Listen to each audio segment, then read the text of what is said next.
Hello everybody. Welcome and delighted to be with you. I've been with my Harapan for a long time. They're very good friends. We work together over years and we kind of communicate very well. And the ideas that we chase, that we want to make sure that we can create a world that we like. And that's the most important thing for us. And I'm very happy that we are coming to Rangsit University to discuss about the issues that are at hand right now. It's a major issues that we cannot just walk away from the problems that we see around us. And I'm glad that you got together. When COVID-19 came, let me go back to the COVID-19. Suddenly, it was a big shock. We didn't know how to proceed, how to address these issues. Why do I start with COVID-19? Because that opened up the ideas, opened up the minds for me and for everybody else, because it's a totally unknown circumstances. And seeing that, we all hope that this is a global problem. It's happening to everybody around the world. It expanded so fast throughout the world. It started in Wuhan, in China, and then you know that next country and the next country and the next country, the whole world. Within a couple of months, you hear from everywhere that it's coming, it's attacking people. The first direction that came to us, that you have to stay behind the doors. You stay home. Because you cannot communicate this disease to everybody else by walking around. So the whole idea of staying behind the doors came. This is a new experience, and wearing all the masks, 100% mask was a new experience.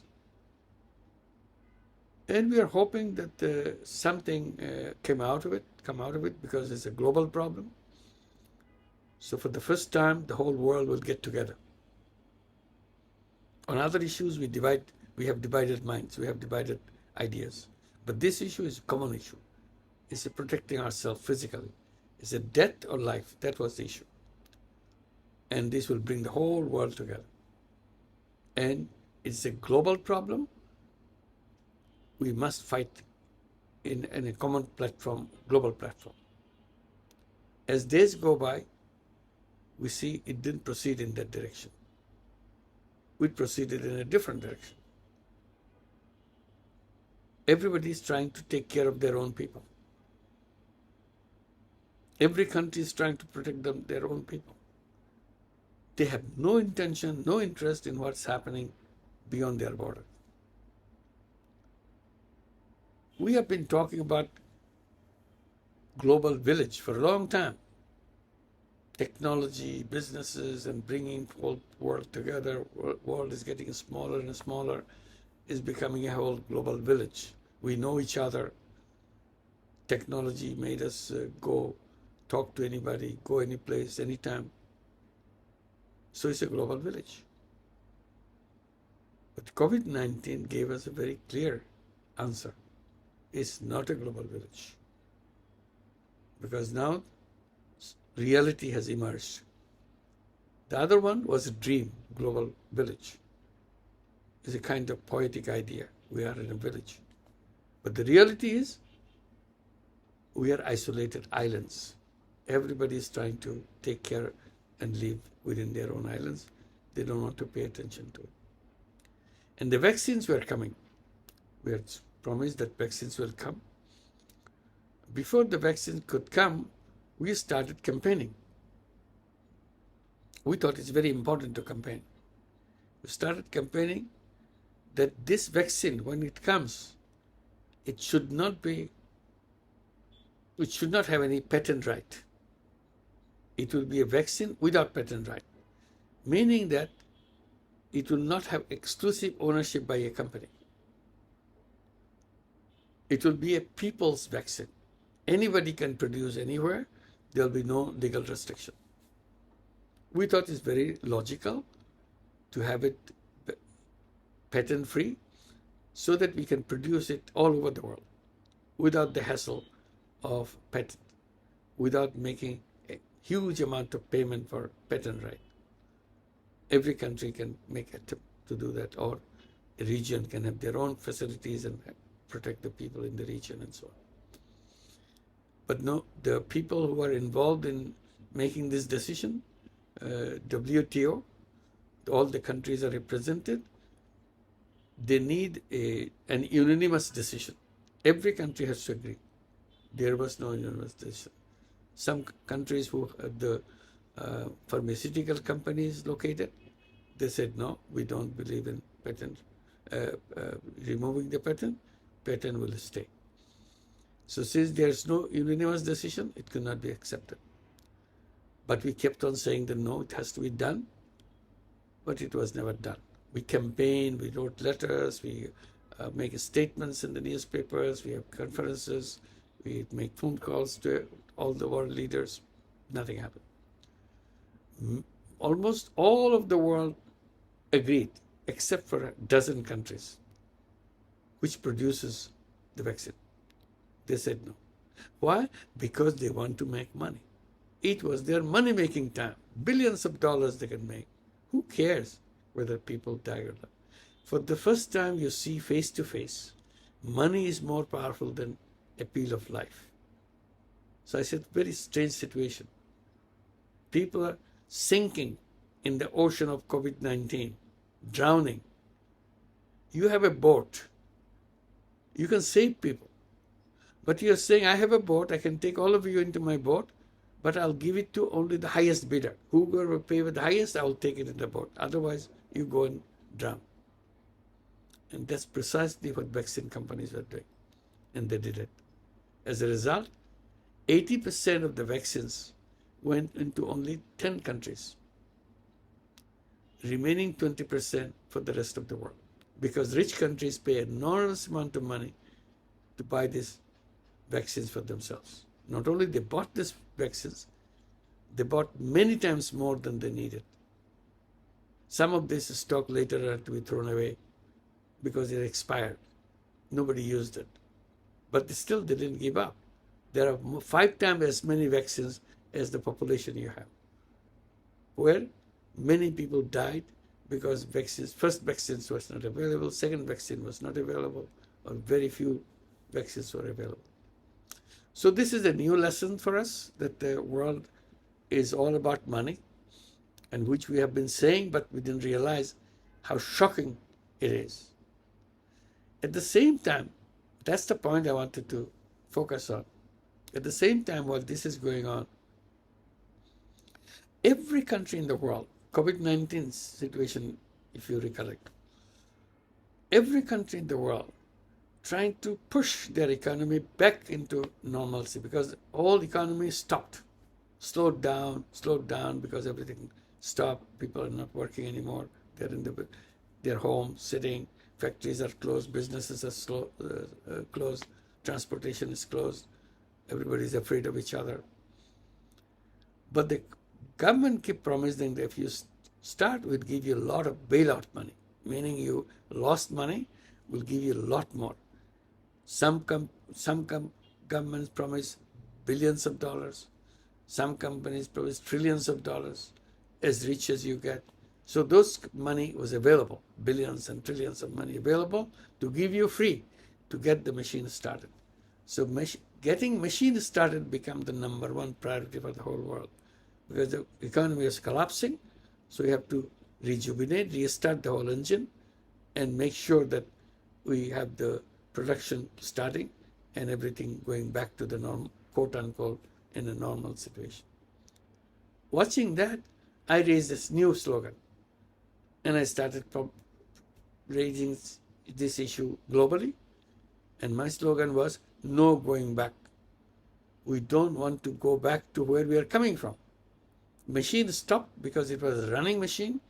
The whole economy of the world was running, and that machine stopped. If you restart the engine, they will start from where it stopped, go in the same direction where it always was planned to go. I said, no. We are lucky that the machine has stopped. We are saying this machine is a wrong machine. It's taking us the wrong path. This is taking us to a world of destruction. world of suicide. We are committing suicide with this machine. We don't want to commit suicide. The machine, the economic framework that we have in the world is taking us to kill ourselves, destroy ourselves. Why? Because it created global warming. This is the economy which created global warming and continues to grow, continues to contribute to global warming. It has not stopped. Just because we said global warming is bad, it's killing us, it has not stopped. It is going worse, it's doing worse rather than stop. So we said, no, we do not want to go back to where we are starting from. So that machine is destroying us. That machine is creating global warming.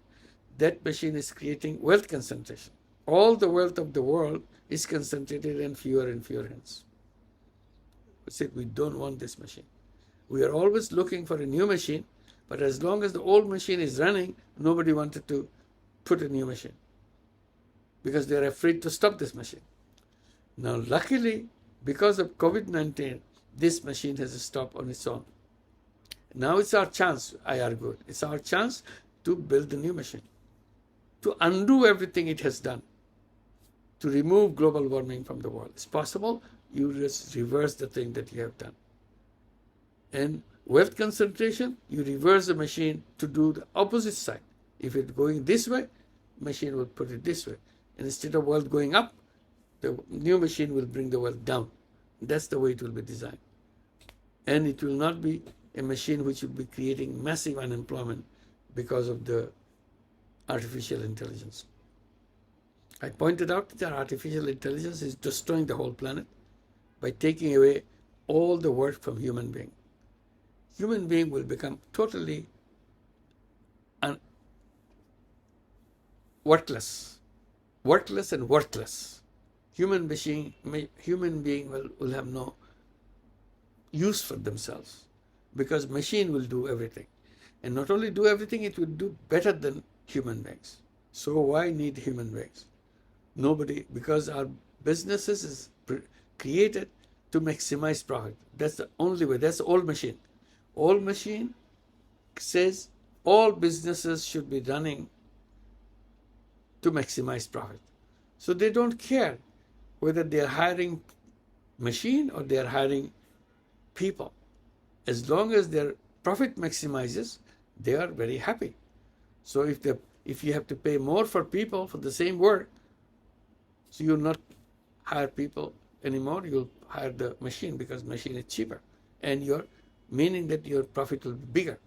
So you'll go for the machine rather than human being. Ultimately, all human beings will be out of jobs. I said that's what it's creating. It's creating massive unemployment.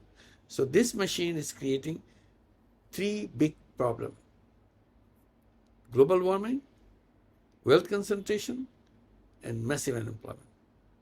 And I'm saying we have to undo the whole thing. We have to create a completely different world, new world of 3 zeros. Zero global warming, zero wealth concentration, zero unemployment. So in order to achieve this 3-0 world, we have to create a new machine, so which will take us to this direction. So I'm saying no going back. We are not going back to the old machine. We have to create a new machine. But they are so eager to go back. And finally the machine got started. The idea of creating new machine didn't work out yet. But we have to do it. That was an opportunity of our lifetime.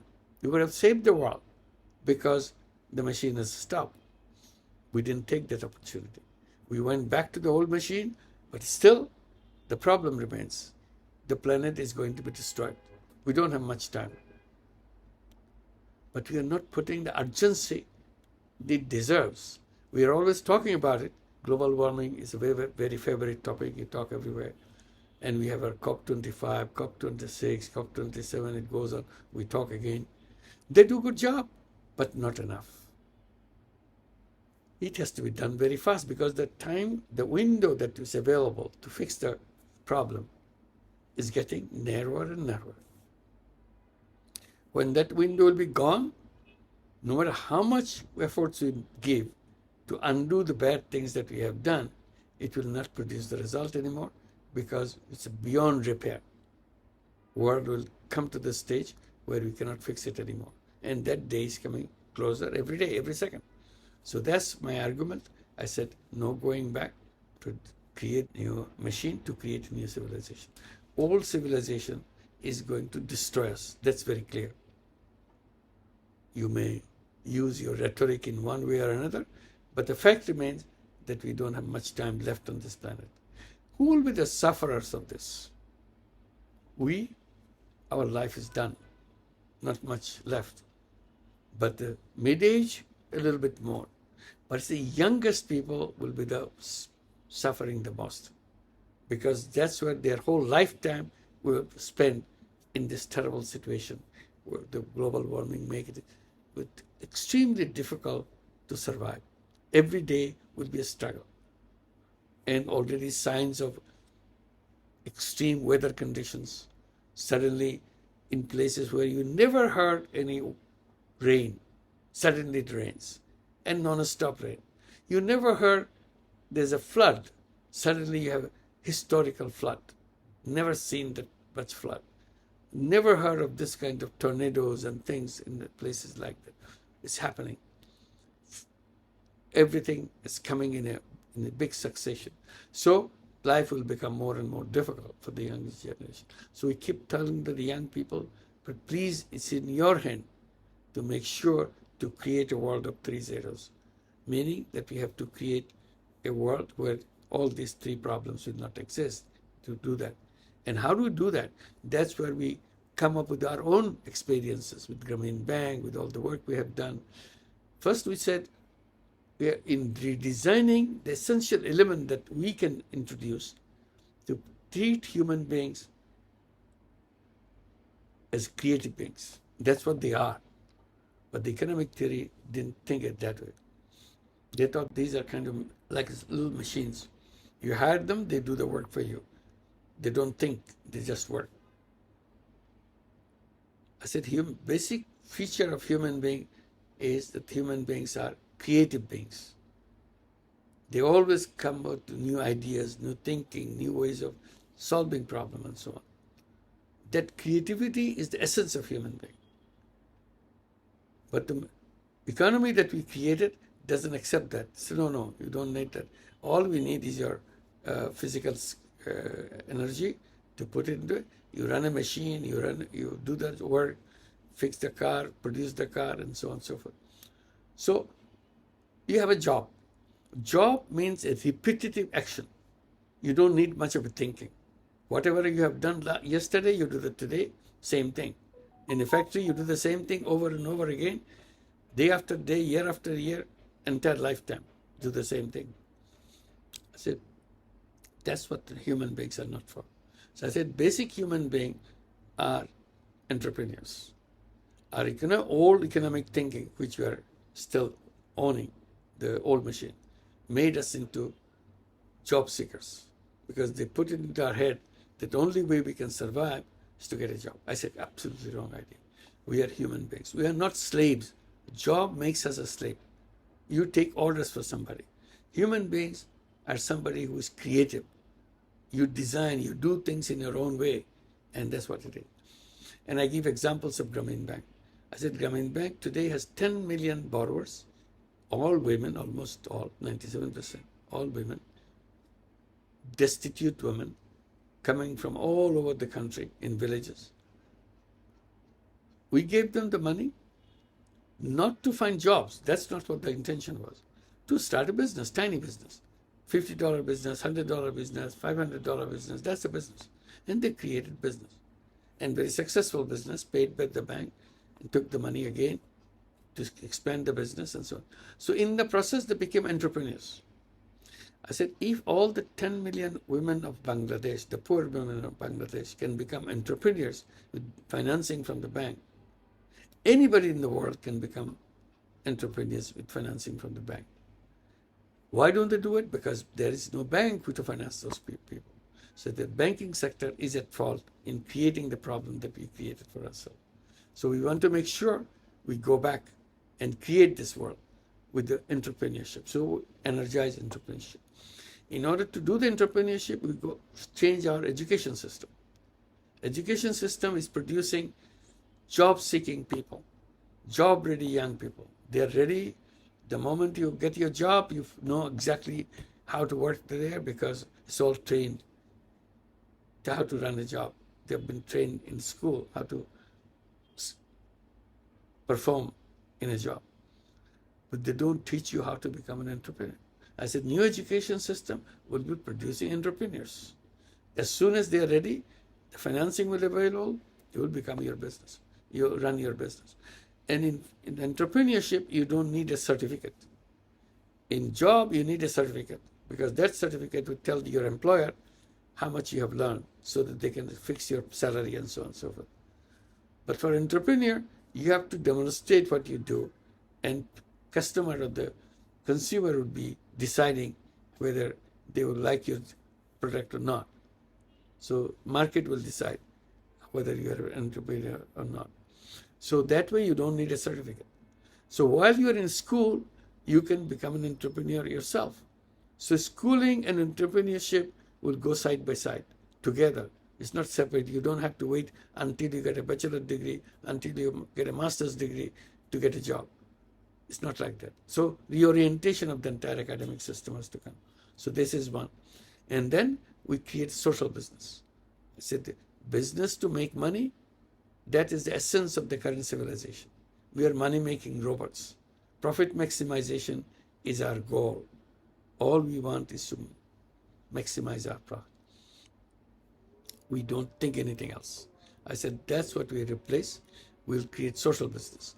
Business to solve problems rather than make personal money. Sounds very different. Yes, it is different. So can do that. We create a lot of social business. That's what you'll be learning during this conference, how social business is run. Social business, first of all, I should briefly mention, it is a business to solve problem, human problem. It's not a business to make money for me. It's a business that you know already, that you read in the books, in the old machine that tell you that business means making money. We're saying business means solving problem. If there's unemployment, I create a business, solve problem. If there's a healthcare problem, I create a business. If there's an energy problem, I create a business to solve the problem without any intention of personally benefiting from it in monetary terms. Or in other words, I don't want to make profit out of it. In business here, old-fashioned idea, maximize profit. In social business, zero personal profit. The company makes profit, profit is plowed back into the business. That's how it goes. This is how it is done. So one is entrepreneurship, another is social business. These two will be very important items to create the 3.0 world. And that's the direction young people should be going. And now we are encouraging all the young people to create 3.0 clubs. Very simple idea. 5 young people, just 5, no more, no less. 5 young people get together, create a 3.0 club.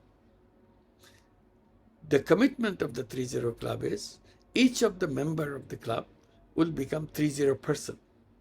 What is the 3.0 person?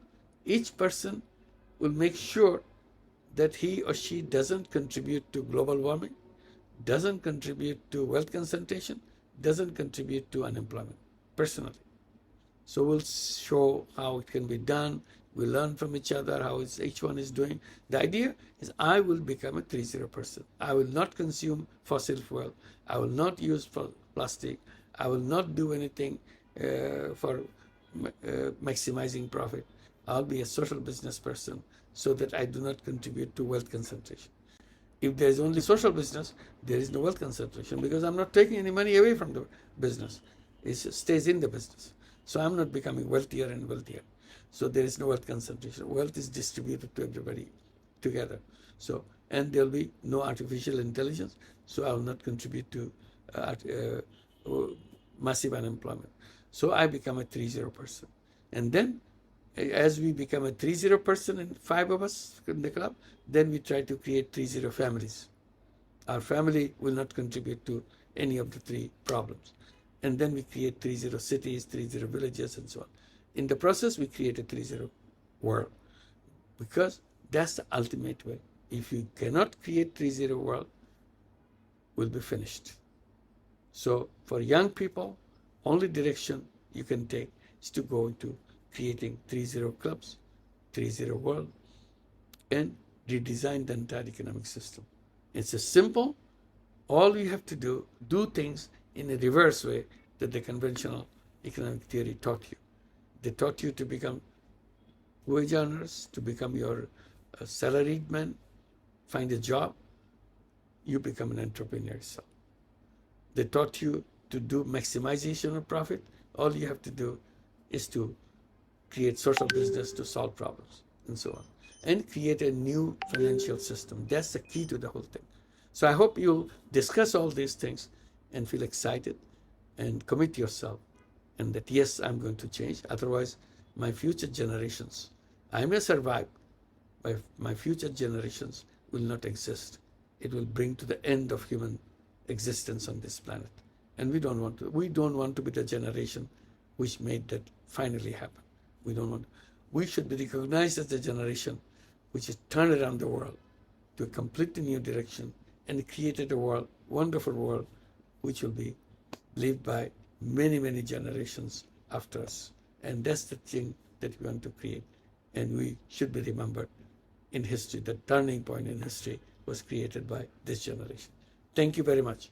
I hope you enjoy your discussion and make a commitment to change the world and create a new world for all of us. Thank you.